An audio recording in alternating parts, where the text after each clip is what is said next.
یہاں تک بھی بات کرنے لگے ہیں اب، میں کچھ لوگ کو یہ کہتے سنا ہے کہ یہ دور جو ماڈرن لائف ہے، یہ ایک ہم دجالی سویلائزیشن اور دجالی تہذیب کا حصہ ہیں، تو کہتے ہیں کہ اس میں جو ہے نا وہ بچنا اب ممکن رہا ہی نہیں ہے، اور شاید وہ دور آنے والا جو پہاڑوں کی طرف جانا،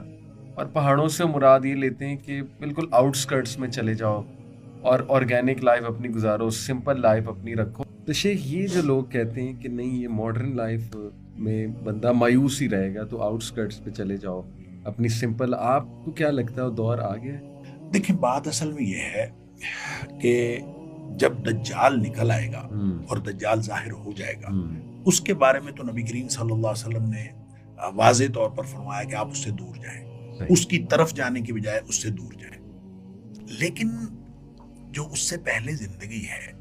اس زندگی میں پہاڑوں کی طرف نکل جانا یا غاروں میں جا کے زندگی گزارنا یا الگ،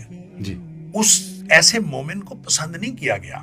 جو معاشرہ چھوڑ کے کہیں اور نکل جاتا ہے۔ اصل میں ہم امتحان کے لیے پیدا ہوئے ہیں، اور امتحان کمرہ امتحان میں ہی ہونا ہے۔ اگر آپ کمرہ امتحان ہی چھوڑ دیں تو وہ امتحان کیسا؟ اس لیے نبی پاک صلی اللہ علیہ وسلم کا فرمان ہے المومن، یعنی دو مومنوں کا تقابل کیا ہے۔ المومن الذی یخالط الناس، وہ مومن جو لوگوں کے اندر رہتا ہے، لوگوں میں رہتا ہے، وَيَصْبِرُ عَلَىٰ أَذَاهُمْ، اور ان کی طرف سے جو اس کو مصیبتیں تکلیفیں اس کو تلخی ترشی ملتی ہے اس پر وہ صبر کرتا ہے۔ خیر من المومن الذی لا یخالط الناس ولا یصبر علی اذاہم، وہ اس مومن سے کہیں بہتر ہے جو لوگوں کے ساتھ انٹریکٹ کرتا ہی نہیں ہے اور اس کو اذیتیں ملتی نہیں ہیں اور وہ الگ بیٹھا ہے۔ تو اصل مومن وہی ہے، اور اصل ہمارا امتحان بھی یہی ہے۔ ہمیں اللہ نے بھیجا بھی امتحان کے لیے، امتحان مختلف حالات میں مختلف ہوتا چلا جاتا ہے، اور جہاں امتحان مشکل ہو جائے نا، یہ قانون ہے شریعت کا، جہاں امتحان مشکل ہو جائے وہاں اجر بڑھ جاتا ہے۔ سبحان،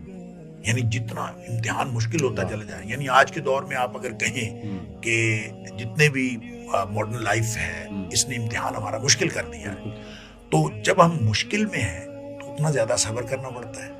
تو جب اتنا زیادہ صبر کرنا پڑتا ہے تو اتنا زیادہ اجر ملتا ہے۔ لہٰذا اگر مشکل ہے نا یہ دور،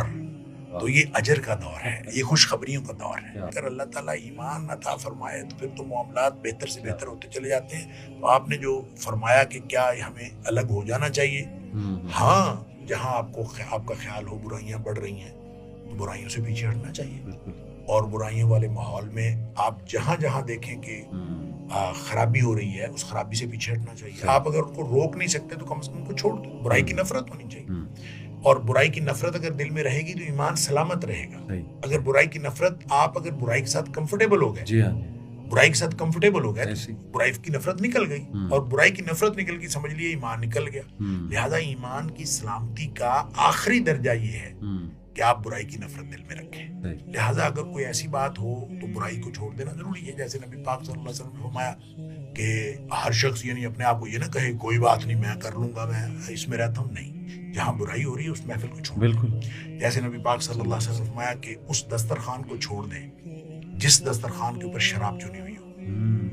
آپ کہیں کہ میں کون سا شراب پیتا ہوں، مجھے کیا شراب کوئی مجھے میرے منہ میں آ رہی ہے، تو نبی پاک صلی اللہ علیہ وسلم نے فرمایا اس دسترخوان پہ ہی نہ بیٹھیں جس پر شراب چنی ہوئی۔ ہاں، ایفیکٹ ہو سکتا ہے، یا کم از کم آپ، اس کا مطلب یہ ہے کہ آپ کمفرٹیبل ہو گئے کہ وہ آپ کے ٹیبل پہ رکھی ہے تو آپ کمفرٹیبل ہو گئے۔ تو برائی کے ساتھ کمفرٹیبل ہونا